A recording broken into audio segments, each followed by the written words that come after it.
Welcome back, everyone, to a new story. We really hope you enjoy it. I never thought wearing a skirt would make a man look at me like that, but I finally understood this intense addiction. That was when I stopped being a loser. This is my journey to becoming a perfect, cherished woman, discovering my true self beneath soft layers of silk. Chapter 1: The Loser's Armor and the Scent of Destiny. What was I doing there? Was I really gonna lose my mind in the middle of a Tuesday afternoon? To understand my panic, you have to understand my life. I'm Adam, 29 years old, a freelance graphic designer, and sitting on a bank account that most people my age would kill for. But my social life, it was entirely, utterly bankrupt. My existence was confined to the walls of my messy, high-end apartment. The outside world was a terrifying place full of judging eyes. Whenever I had to step outside, I wore my armor. Oversized, faded baggy jeans, a shapeless gray hoodie, and a permanent slouch. I tried to make myself invisible. My body was always tense, my jaw always clenched, hiding the empty, anxious shell of a man I saw in the mirror every morning. But today, my coffee machine broke, and my fridge was completely empty. I had to venture into the upscale shopping mall downtown. I was just trying to find the exit. I swear I was just trying to get away from the crowds. But taking a wrong turn down a quiet, softly lit corridor, I suddenly found myself crossing the threshold of a high-end lingerie and women's fashion boutique. I should have turned around. Good heavens, Adam, just walk away, I yelled at myself in my head. But I froze. The harsh fluorescent lights of the mall were gone, replaced by a warm, golden glow. And the scent, oh my goodness, the scent. It wasn't the sterile smell of the outside world. It was an intoxicating blend of sweet lavender, warm vanilla, and the crisp, clean scent of fresh silk. It hit some deep, primitive instinct buried inside me. Before my panicked brain could order my legs to retreat, my hand reached out. My rough fingers brushed against a black bra displayed on a velvet table. The delicate lace trim was impossibly soft. The contrast between my coarse skin and that fragile fabric sent a jolt of electricity straight up my arm. It felt safe. I looked down, completely mesmerized, and my eyes locked onto a pair of sheer, matte black pantyhose. The way the nylon caught the light seemed to whisper a promise of transformation. It was a promise of a sleekness, a grace, that I had never possessed. Acting entirely on autopilot, like a man possessed by a beautiful ghost. I grabbed the pantyhose. I grabbed a pair of black lace panties. I grabbed a pristine white silk blouse with a large bow tie at the collar, a dark pleated skirt, and, sitting perfectly on a display stool, a pair of sleek black leather high-heeled boots. I didn't care about the cost. I didn't care about the polite but curious glance from the saleswoman. I just hurried into the fitting room and locked the heavy wooden door behind me. Click, silence, I was alone with the mirrors. The silk and my violently pounding heart, my mouth was bone dry. Was I really doing this? With trembling hands, I stripped off my heavy, ugly denim and the thick cotton shirt. I stood there shivering in my boxers, looking at the skinny, pale, awkward man in the glass. I hated him. I hated how much space he took up while simultaneously wanting to disappear. Slowly, carefully, I picked up the sheer black pantyhose. I gathered the delicate nylon between my thumbs, terrified I might tear them, and slipped them over my toes. I pulled them up over my calves, up my thighs, bringing them all the way to my waist. My breath hitched. The physical sensation was completely alien. It was a cooling, tight, continuous embrace wrapping around my lower half. It felt as though the fabric was holding my fragmented, anxious pieces together. I looked at my legs. They didn't look like my legs anymore. They looked smoothed out, toned, and elegantly shadowed by the dark sheer material. Then came the lace panties. As they slipped perfectly into place, the whisper of the lace against my skin made me flush violently. My face, my neck, my chest, everything was burning with a blush. I felt terrified, absolutely petrified that someone would bust the door down and see me. But the fear was instantly drowned out by a tidal wave of pure, undeniable excitement. My hands were shaking so badly I could barely manage the small pearl buttons of the white silk blouse. I fastened it up, my fingers clumsily tying the long silk straps into a soft, luxurious bow at my neck. The silk hugged my torso, resting gently against my collarbones. It felt like a warm, protective hug. I slipped the dark pleated skirt over my hips, the hem brushing delightfully against the nylon on my thighs. Finally, the boots. I zipped my feet into the black leather and stood up. Well, the 10-centimeter heels instantly forced my balance to shift. My knees trembled violently under the unfamiliar angle and the sudden height. I wobbled, grabbing the wall for support. To keep myself from falling over, I instinctively pushed my chest out, arched my lower back, and straightened my spine. I took a deep breath, letting the scent of lavender fill my lungs, and finally looked into the full-length mirror. My jaw dropped. The air left my lungs. The frightened loser guy who had slinked into this room was gone. My broad shoulders were softened by the delicate drape of the white silk, and the oversized bow cleverly hid my Adam's apple, drawing the eye away from my sharp jawline. The dark pleated skirt flared perfectly, and the tall, intimidating leather boots gave me a stance of pure, commanding authority. I looked like a lady, an elegant, haughty, stunningly put-together young woman. Hers stung the corners of my eyes, blurring my mascara-free lashes. I realized in that single shattering moment that my anxiety, my endless fear of the world was nothing more than the exhausting weight of carrying a masculine armor that never belonged to me. The baggy clothes hadn't been protecting me. They had been burying me alive. Here in this tight corset of leather, lace, and silk, I couldn't slouch. I couldn't hide. I had to stand tall. And for the very first time in my 29 years of existence, staring at the beautiful stranger in the glass, I didn't want to hide anymore. Chapter 2: Leather, Lace, and the Addictive Forbidden Fruit. I didn't just leave that boutique with a shopping bag. I left with a newfound obsession. Over the next 2 weeks, my pristine, isolated apartment turned into a fortress of velvet, lace, and high-end cosmetics. I was officially hooked. My bank account, usually reserved for upgrading computer parts or ordering takeout, was now funneling into a completely different kind of investment. I bought everything I could get my hands on online, afraid to go back in person just yet. I ordered a stunning black leather underbust corset, dozens of flared skirts, and a ridiculously expensive wig made of pure, ethically sourced human hair. But my prized possession was a collegiate-inspired ensemble. A crisp white button-down shirt, a sharp gray plaid pleated skirt, and an elegant black lace choker. When the boxes finally arrived, I felt like a child opening presents on Christmas morning. Yet at the same time, I felt like a thief examining stolen treasure. "What on earth are you doing?" Adam, my brain scolded me. "If anyone sees this, you are ruined."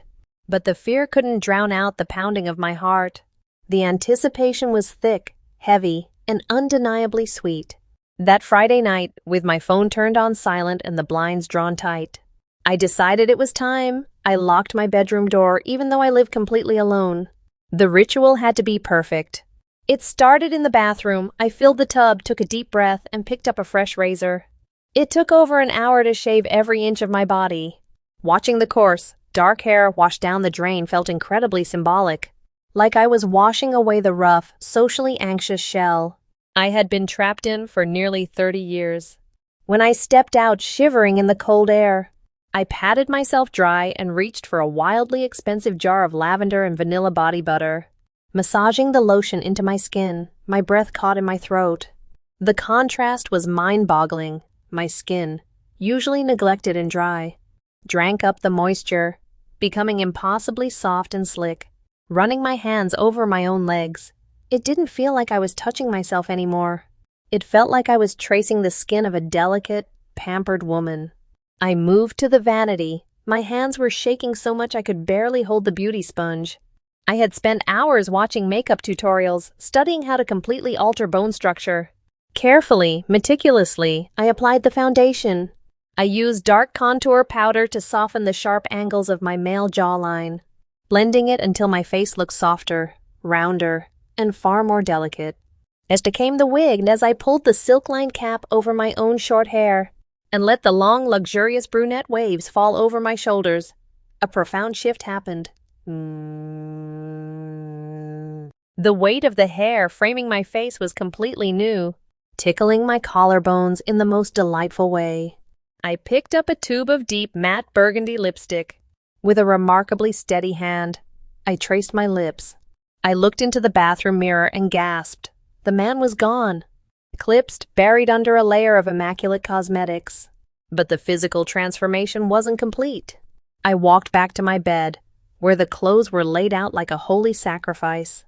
First, I slid on a fresh pair of sheer pantyhose, relishing that familiar, cooling embrace. Then the crisp white button-down shirt. And then the masterpiece, the black leather corset. Wrapping it around my midsection, I reached behind me to pull the heavy silk laces. I tugged hard. Oh heavens, the breath was literally forced out of my lungs. The leather creaked and squeezed, pulling my ribs in and completely flattening my stomach. It bound me, tight and unforgiving, but ironically, it felt incredibly safe. While my anxiety used to manifest as a suffocating weight in my chest, the tight grip of this corset felt like an anchor holding me steady. It forced the remaining masculine bulk of my waist into a distinct, undeniable hourglass curve. It changed my center of gravity. I couldn't slouch even if I tried. The rigid boning of the corset demanded absolute, perfect posture. I clasped the black lace choker around my neck, expertly concealing the sharp prominence of my Adam's apple. Finally, I pulled the gray plaid pleated skirt over my hips. It fell gracefully, the heavy pleats brushing against the sheer nylon on my thighs, with a soft, swishing sound that made a shiver run down my spine. I sat on the edge of the bed and slid my feet into the black leather high-heeled boots. Zipping them up, I stood click-clack. The sound of the heels hitting the hardwood floor echoed in my silent apartment. It was the sound of authority. A man like Adam walked on his toes, trying not to make a sound, trying not to be perceived. But this woman, she commanded attention with every single step. Walking to the full-length mirror was a struggle. My knees trembled under the 10-centimeter lift, my ankles wobbling. Every step required a fierce concentration. The corset squeezed my waist so tightly I had to take shallow, rhythmic breaths, forcing my chest to rise and fall in a soft, mesmerizing cadence. I finally stopped in front of the glass. I felt a massive wave of guilt wash over me, heavy and pious, like a devoted believer who had just taken a giant bite out of a forbidden apple. This was wrong, wasn't it? Society said this was shameful. My parents would be horrified. The guys from my college dorm would laugh until they cried. But as I looked at the stunning, impossibly glamorous female student staring back at me, the guilt evaporated, replaced by an intoxicating, delirious joy. She was beautiful. She was untouchable. Her dark lips, her long flowing hair, the sharp cinched waist, and the long, elegant legs stretching down into those powerful leather boots. She wasn't afraid of the world. The skirt was short enough to be daring, but the crisp white shirt and choker gave her an aura of mysterious elegance. To keep my balance on the heels, I had to push my hips back and my chest forward. My shoulders dropped. The posture alone projected a fierce, magnetic confidence. I reached out and pressed my soft, manicured fingertips against the cold glass of the mirror, tracing the outline of my own reflection. I was supposed to feel ridiculous, but instead, I felt a kind of overwhelming ecstasy that I had never known existed. "I can't stay in this room forever," a tiny brave voice whispered in my mind. "A masterpiece like this belongs in a gallery, not in a vault." The terrifying, thrilling realization hit me like a runaway train. The clothes were no longer enough. I needed to know if the world saw the same beautiful woman that I did. Chapter 3, Nightfall in the City, a flawless act under dim lights. "Nicole," I whispered to the empty room. "Her name is Nicole." The name tasted like rich wine on my dark, burgundy lips. It wasn't Adam's life I was preparing to step into. Adam was still cowering in the messy apartment, clutching his anxieties. Nicole, however, was putting on a delicate black slip dress that hugged her new curves like a second skin. It was a Tuesday, just past midnight, the perfect time. The city's glaring judgment was asleep, replaced by the forgiving, neon-soaked shadows of the nightlife. I draped a crisp white blazer casually over my shoulders, a strategic move to conceal the broader cut of my upper back, and adjusted the thin straps of the dress. The silk slid against the sheer pantyhose I wore underneath, a constant, electrifying reminder of my secret skin. Click, clack, my heart hammered against my ribs like a trapped bird. as I walked down the quiet hallway of my building. Every step in those high heels felt precarious, not just physically, but emotionally. If a neighbor opened their door, the illusion might shatter. But the elevator doors opened smoothly, and I descended to the street. The cool night air hit my bare legs, making me shiver in a way that had nothing to do with the temperature. I felt completely exposed, yet wildly invulnerable. Thanks to my slim build and relatively decent height, combined with the strategic shadows, nobody paid me a second glance as I walked. No one saw a man in a dress. They saw a woman with long, dark hair walking purposefully. My destination was the Velvet Lounge, an upscale, softly lit jazz bar 3 blocks away. It was the kind of place where businessmen drank expensive scotch and conversations were hushed murmurs. I pushed the heavy oak door open. The warm glow of amber lamps and the smooth melody of a saxophone enveloped me. I walked toward a secluded corner booth, forcing myself to move slowly, keeping my weight on the balls of my feet to balance on the stilettos. Every sway of my hips was calculated, born out of necessity to keep from falling, but it felt natural. It felt right. I sat down, crossing one leg over the other, acutely aware of how the dress hiked up just a fraction, revealing the smooth nylon stretching over my knee. "May I buy you a drink? Or are you waiting for someone to ruin your evening?" The voice was deep, smooth, and laced with quiet amusement. I jumped, my breath catching sharply in my throat. I turned to see him. How was taller than me, even in my heels, with broad shoulders draped in a flawlessly tailored navy suit. His hair was neatly styled, and his eyes, a sharp, observing gray, were locked directly onto mine. I'm not waiting for anyone," I managed to say. My voice came out husky, breathy with pure panic. I hadn't practiced my voice enough. "Good Lord, Nicole, you've blown it," I screamed internally. "He knows." But he just smiled, a gentle, disarming curve of his lips. He pulled out the chair across from me and sat down, moving with the unhurried grace of a man who owned the room. "Julian," he introduced himself. "I'm a pediatrician at the hospital down the street. Just got off a brutal 48-hour shift. And you are?" "Nicole," I murmured, staring at the cocktail napkin in front of me, terrified to meet his gaze. "Nicole," he repeated, letting the name roll off his tongue as if savoring it. A beautiful name for a deeply mysterious woman. "Are you always this jumpy, Nicole?" Before I could answer, he reached across the small table. I flinched, expecting him to grab me, to pull off my wig and expose the fraud. Instead, his large, warm hand settled gently over mine. The contact was electric. I stared at our hands. My fingers, manicured and pale, looked so small and fragile, entirely engulfed by his, thanks to the ridiculously expensive hand creams and the HRT I had secretly started microdosing weeks ago. My skin felt soft, soft enough that he didn't recoil. I blushed fiercely, a genuine rush of heat flooding my cheeks that no blush could replicate. My heart fluttered like a teenage girl's.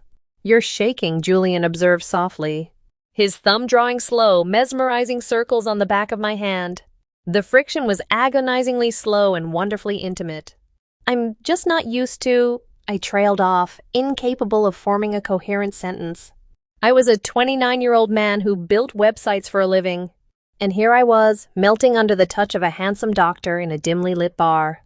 Julian chuckled softly. It wasn't mocking, it was warm. "It's okay, you have a very delicate energy about you, Nicole. You seem a bit clumsy, a bit lost, but it's incredibly endearing. It makes a man want to step in and protect you, protect me." The words echoed in my mind, ringing like a massive crystal bell. In all my life, as Adam, I was expected to be the protector. I was expected to be strong, stoic, unbothered. No one had ever looked at me and thought I needed shielding. But sitting here, bound in silk and nylon, relying on heels just to stand properly, I was fragile. And for the very first time, someone saw that fragility and didn't find it pathetic. They found it desirable. The male ego, that fragile, terrified thing I had desperately clung to, began to crack and fracture. The deep ingrained anxiety of having to perform as a man melted under the warmth of Julian's gaze. Nicole realized, with a shocking, beautiful clarity, that her crippling fear of the world wasn't a flaw. It was a desperate, unfulfilled craving for this exact kind of tenderness. And now she had it. She was claiming it, drawing it toward her, using the magnetic pull of her own terrifying, exhilarating femininity. "I think I'd like that," I whispered, finally looking up, batting my mascara-coated lashes up at him. "A drink, I mean." Julian smiled wider, a look of profound satisfaction settling on his handsome face. And in that moment, under the dim amber lights of the velvet lounge, Adam died just a little bit more, and Nicole truly took her first breath. Chapter 4: Deep Water, a metamorphosis from the inside out. The velvet lounge became our sanctuary. The brief, intoxicating taste of Julian's attention had unleashed a ravenous hunger in Nicole. I needed it. I needed to see that specific look of captivation in a man's eyes, to feel the gentle, almost reverent way he guided me by the small of my back as we navigated crowded spaces. It was an addiction far more potent than the silk and lace, though those were the tools of my trade. I began pouring the entirety of my freelance income, a considerable sum, given my technical skills, into the elevation of my disguise. The synthetic wigs were discarded, replaced by hand-tied human hairpieces that cascaded over my shoulders with a heavy, natural bounce. I invested in wardrobe upgrades, figure-hugging coral sheath dresses that accentuated the illusion of hips, tailored blazers that pinched dramatically at the waist, and high-end lingerie that felt like spun sugar against my increasingly sensitive skin. But the most dramatic change wasn't happening in my closet. It was happening in my bloodstream. What started as a tentative, secretive micro-dosing of hormone replacement therapy became a desperate necessity. I needed the softness to become real. Over the passing weeks, the changes were subtle but unmistakable. The rough texture of Adam's skin thinned, replaced by a smooth, almost translucent delicacy. The coarse hair on my arms and chest retreated, defeated by the estrogen. The fat beneath my skin began a slow, miraculous migration, softening my jawline and depositing itself gently around my hips and thighs. One brisk Friday evening, 3 months into our courtship, I met Julian at a chic French bistro.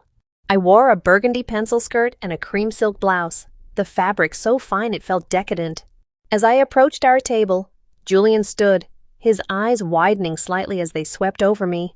The physical mechanics of walking in heels were no longer a struggle. The agonizing pain in my calves had subsided, replaced by a muscle memory that commanded my hips to sway with a smooth, hypnotic fluidity. I moved with the effortless grace of a runway model, not because I was pretending, but because my body had accepted this new geometry. "You look absolutely breathtaking, Nicole," he murmured, pulling out my chair. As I sat, the slit of the pencil skirt parted slightly, and Julian's gaze dropped briefly to the sheer dark nylon covering my calf. He reached into his jacket pocket and pulled out a small, beautifully wrapped box. "I saw this and immediately thought of you," I gasped softly as I untied the ribbon. Inside rested a vintage silk scarf, a soft powdery pink adorned with a delicate floral pattern. It was undeniably expensive. "Gleanne, it's gorgeous," I breathed, my heart fluttering. "Thank you." "Allow me," he said, stepping behind my chair. I held my breath as his strong hands draped the cool silk around my neck, tying it gently up my collarbone. His fingertips brushed against the soft, bare skin of my nape. I shivered, leaning back slightly into his touch. The scent of my new, sweet perfume mixed with the subtle, entirely different scent of my own skin. The HRT had changed my natural odor. The sharp tang of a man was gone, replaced by a soft, warm musk that drove Julian crazy.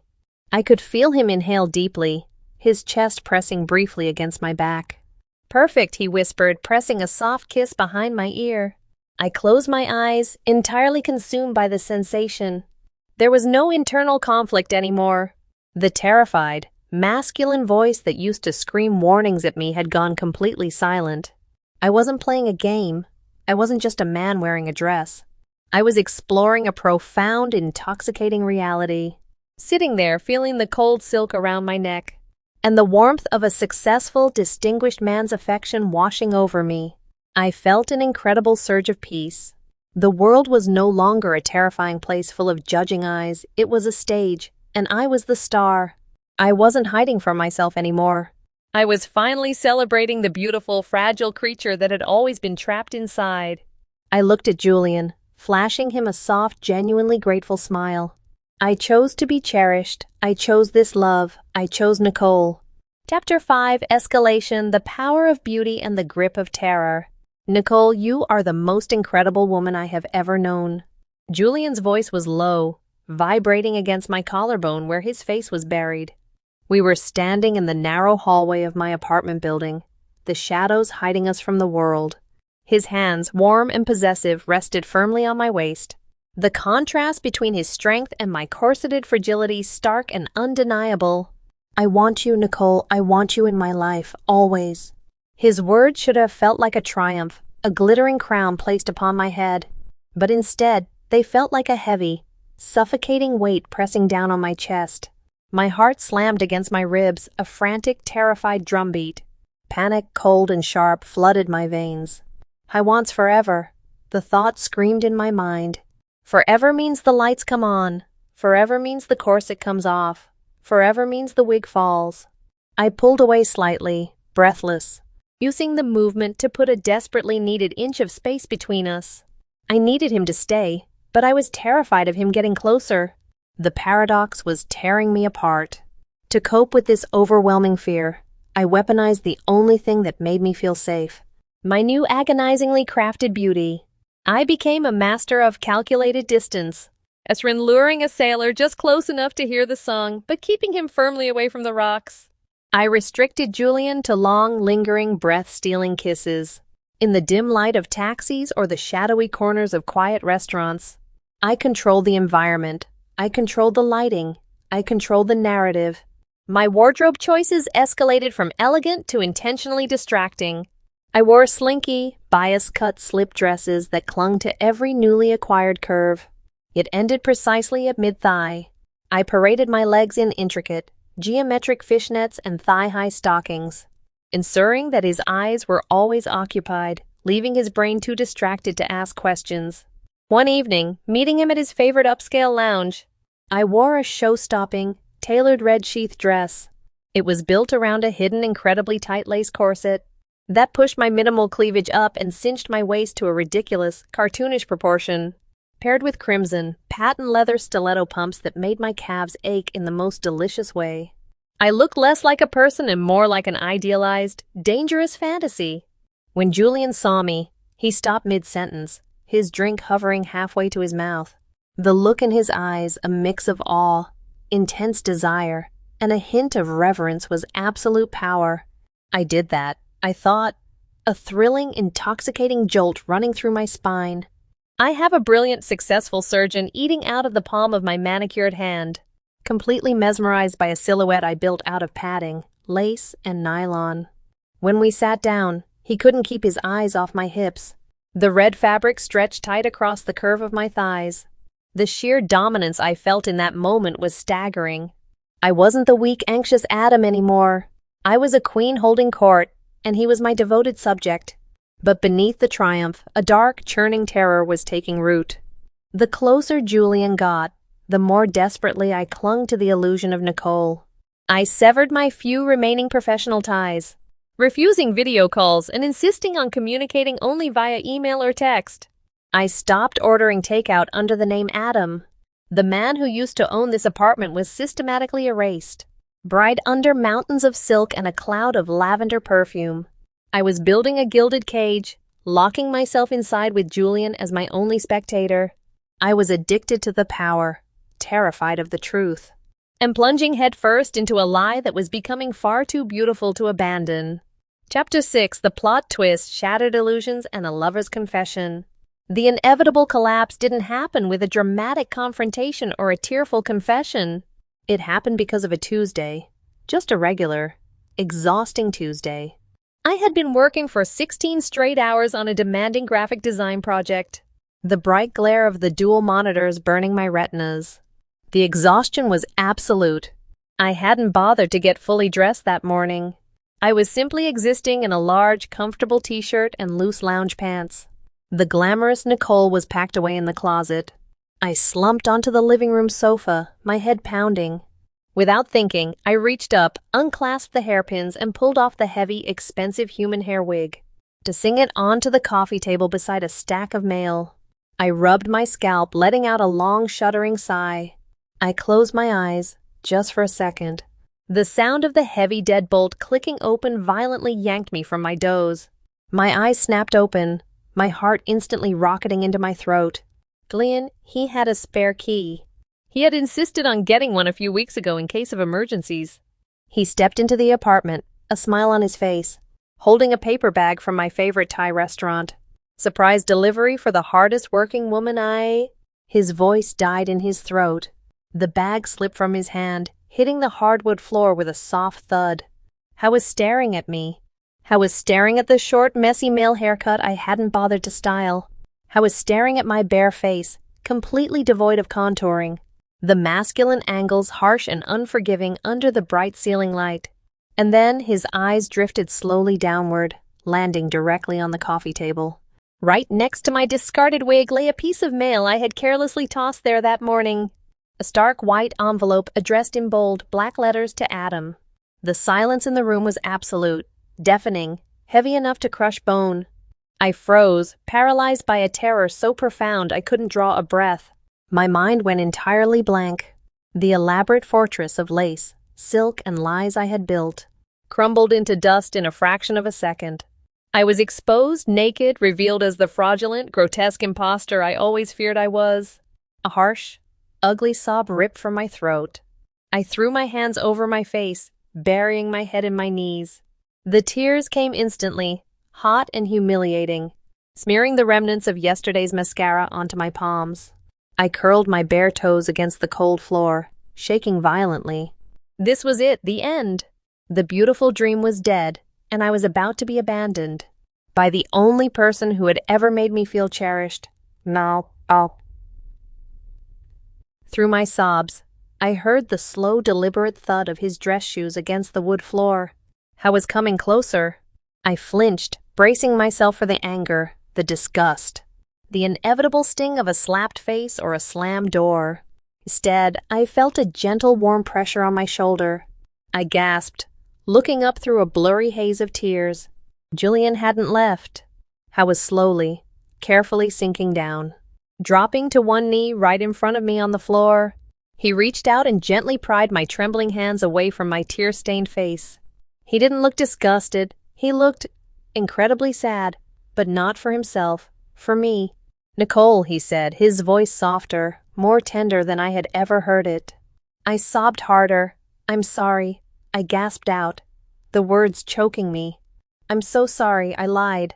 I'm a fake. I'm just a pathetic, broken loser named Adam. I couldn't handle the world. And you made me feel so beautiful. I'm so sorry I tricked you." Julian squeezed my hands tightly, his gray eyes piercing straight through my panic.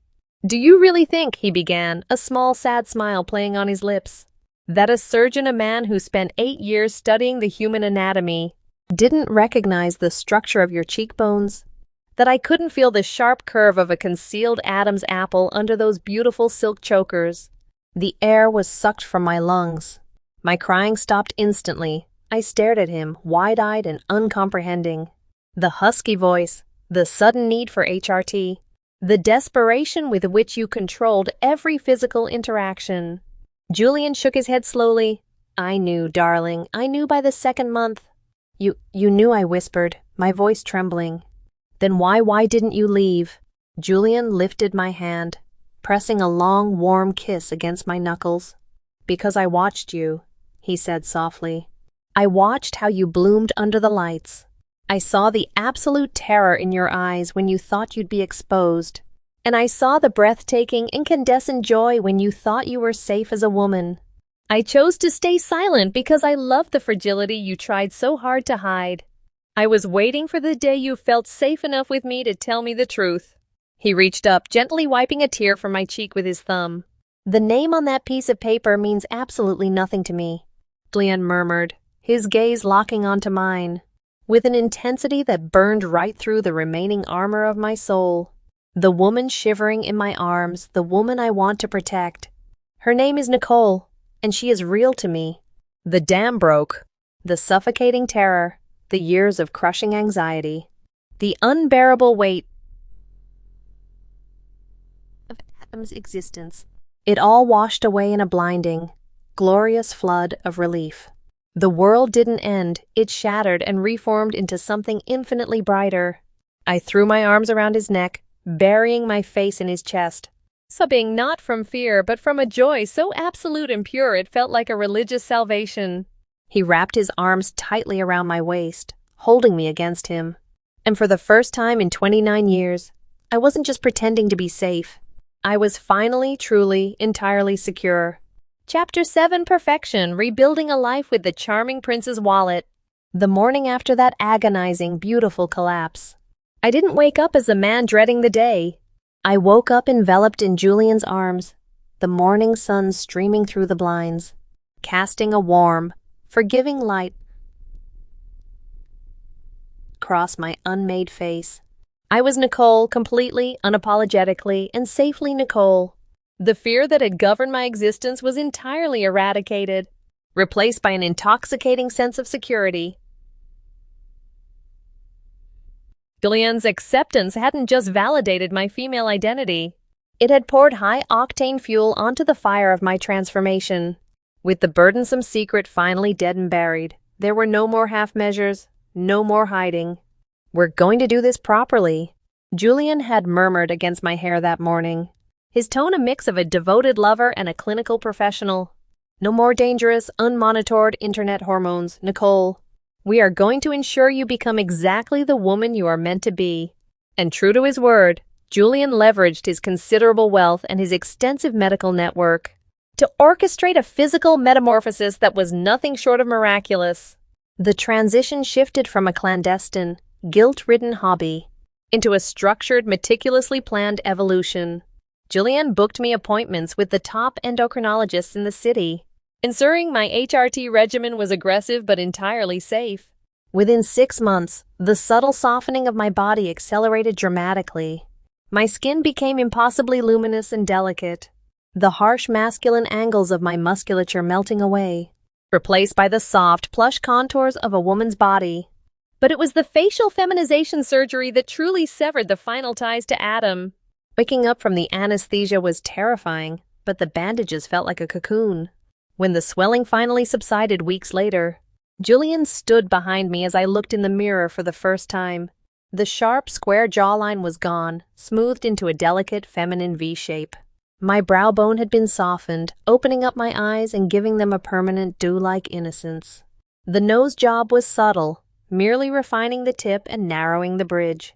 I stared at the woman in the reflection, tears pricking my eyes. She wasn't an illusion anymore. She wasn't a trick played with contouring and low lighting. She was undeniably, organically beautiful. To complete the transformation, a subtle breast augmentation gave me the natural, modest cleavage that made the tight corsets entirely unnecessary, though I still loved wearing them for the sheer thrill of it. With my physical shell perfectly aligned with my soul, the rest of my life followed suit. Adam's name was legally erased, his ID card shredded. The messy apartment was sold, and I moved into Julian's expansive, immaculate penthouse. But Julian didn't want me to just be a pretty trophy hiding in a glass tower. He wanted me to thrive. He paid for an intensive executive administration course, and once I had the certification in hand, he installed me as the chief receptionist at his elite private clinic. It was my grand debut into the real world. My wardrobe was entirely overhauled. The overly dramatic, desperate clothing of my early transition was replaced with high-end, sophisticated elegance. I favored crisp, white silk blouses with elegant bow collars, paired with impeccably tailored beige pencil skirts that hugged my new hips perfectly. I wore sheer, expensive pantyhose every single day. The delicate nylon, a quiet homage to the first garment that had set me free. And my footwear was legendary among the clinic staff, wearing flawlessly polished Christian Louboutin pumps. The flash of the red sole a signature of my newfound confidence. I thrived in that clinic. The patients loved my warm, gentle demeanor, often remarking to Julian how incredibly sweet and attentive his receptionist was. The female nurses and staff members constantly asked for my makeup tips and admired my wardrobe, completely unaware of the agonizing journey it took to get there. And Julian, he watched me with a pride that bordered on worship. He loved seeing me command the front desk, flawlessly poised and impeccably dressed. He would often walk past my station, pause, and gently tuck a stray lock of my now natural, shoulder-length hair behind my ear, pressing a soft kiss to my temple in front of everyone. I was no longer playing dress-up. I wasn't an anxious man hiding from the world. I was a respected, wealthy, incredibly pampered woman living a life of absolute perfection, held securely in the arms of a man who loved me enough to let me become myself. Chapter 8, 25 years later, the true value of happiness. As it often does when you are finally living authentically, slipped by with a quiet, breathtaking speed. 25 years, a quarter of a century spent entirely as Nicole.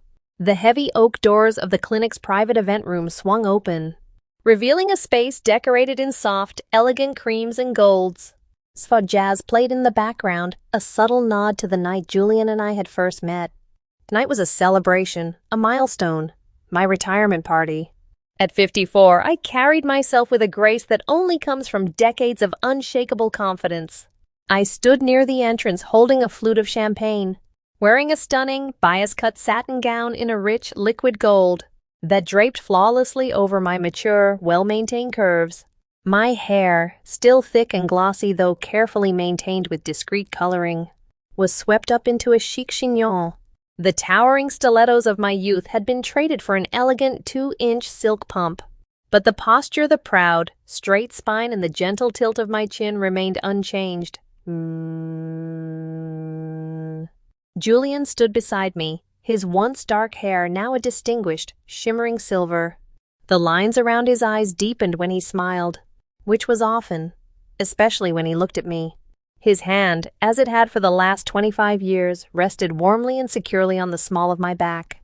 The room was filled with colleagues, friends, and patients whose lives we had touched over the years. They came up to us, offering hugs, heartfelt congratulations, and tearful goodbyes. The women complimented my gown. The men respectfully shook Julian's hand. Later in the evening, I excused myself to the lavishly appointed ladies' room. I locked the door and walked slowly toward the massive, well-lit mirror. I set my champagne glass down and stared into the reflection. I searched the eyes looking back at me, hunting for a ghost. I tried to summon the memory of the panicked, trembling man shivering in a dingy apartment, wrapped in a suffocating hoodie, terrified of his own shadow. I tried to recall the precise shade of his eyes, the exact harsh angle of his jaw before the surgeries, the specific cadence of his anxious voice. But nothing came. Adam was gone. I wasn't just buried, he had evaporated entirely, his memory worn smooth and featureless by the constant, loving tide of the life I had built. I traced the soft curve of my jawline, feeling the cool satin against my skin. There was no lingering shame, no twinge of guilt. The terror that had once gripped my heart so tightly that I couldn't breathe was a relic of a past life that felt more like a movie I had watched a very long time ago. I smiled, a slow, deep smile of profound peace. Stepping into that lingerie boutique all those years ago hadn't been a moment of weakness, a bizarre fetish, or a lapse in judgment. It had been the single bravest act of self-preservation I had ever committed. It was a desperate, grasping reach for a lifeline, by a soul that was slowly suffocating to death in an alien body. And Julian was the anchor that had stopped me from drifting out to sea. His unconditional love and his absolute refusal to see me as anything less than a perfect woman had provided the safe harbor where I could painstakingly rebuild my existence. Cell by cell, thread by thread, I picked up my champagne glass, giving my reflection a small, appreciative nod. I was happy, truly, deeply, comprehensively happy. And as I turned and walked out of the restroom, the soft click of my heels against the marble floor felt like a steady, triumphant heartbeat. Chapter 9, The Continuation, The Loop of Healing. The afternoon following my retirement party was crisp and bright. Julian was at the hospital finishing up some final paperwork for his own upcoming sabbatical, leaving me with a rare, quiet few hours entirely to myself. I didn't plan the route my driver took, but when the sleek town car passed the downtown luxury shopping district, a deep, undeniable pull tugged at my chest. "Pull over here, please, David," I requested gently. Stepping out onto the pristine pavement, I adjusted the drape of my beige cashmere trench coat. Beneath it, I wore a simple but impeccably tailored navy blue wrap dress and sheer nude pantyhose that ended in elegant 2-inch navy pumps. I walked into the sprawling multi-story mall. It had been renovated twice since that fateful Tuesday afternoon 25 years ago, but the geography of the place was permanently etched into my soul. I navigated the bright, echoing corridors until the harsh fluorescent lights faded into a warm, golden, recessed glow. And there it was, the boutique. The name above the door had changed, but the essence of the sanctuary remained untouched. As I crossed the threshold, the air conditioning hit my face, carrying that same, intoxicating, life-altering scent. Warm vanilla, crushed lavender, and the crisp, clean promise of fresh silk. I closed my eyes for a brief moment, letting the nostalgia wash over me in a warm wave. When I opened my eyes, I began to browse the racks of impossibly delicate lingerie and evening wear. Running my manicured fingertips over the lace, that was when I saw him. I was standing in the far back corner of the store, near the clearance racks, trying desperately to make himself invisible. I was 20, maybe 21. I was buried alive in an oversized faded gray hoodie and baggy denim jeans that hung off his narrow frame like a hand-me-down armor he didn't know how to carry. His shoulders were hunched, pulled up to his ears in a posture of sheer, agonizing panic. His knuckles were bone white, and in his trembling, awkward hands, he was holding a delicate, lavender-pink slip dress trimmed with fine, eyelash lace. He looked at the dress the way a starving man looks at a feast behind unbreakable glass. I watched as he reached out with one timid finger, gently stroking the soft lace along the hem. I could see the visceral reaction travel up his arm, the way his eyes fluttered, the way a dark, terrified blush crept up his neck and flooded his pale cheeks. I was mesmerized.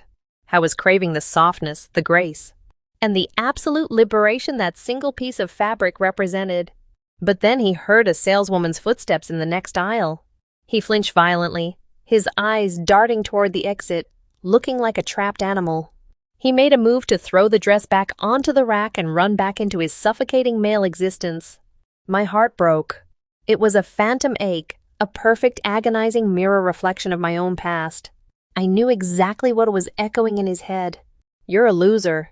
You're a freak. Put it down. Run." He didn't need a sales pitch. He needed a lifeline. He needed permission to exist.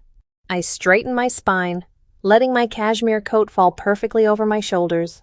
I took a breath, stepped out from behind the display, and walked toward him.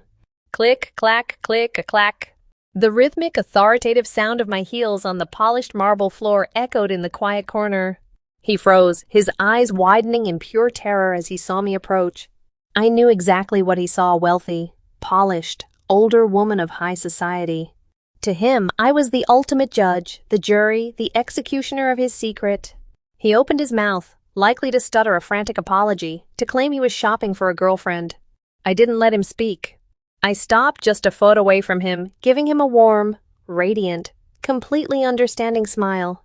"You should try it on," I said, my voice soft, rich, and entirely devoid of judgment. He blinked, his mouth snapping shut. He stammered, his voice cracking, thick with panic. "It's a breathtaking piece," I continued, reaching out to gently touch the lavender silk he was clutching so tightly. "And it's the exact right shade for your complexion. The lavender will make your skin look beautifully porcelain."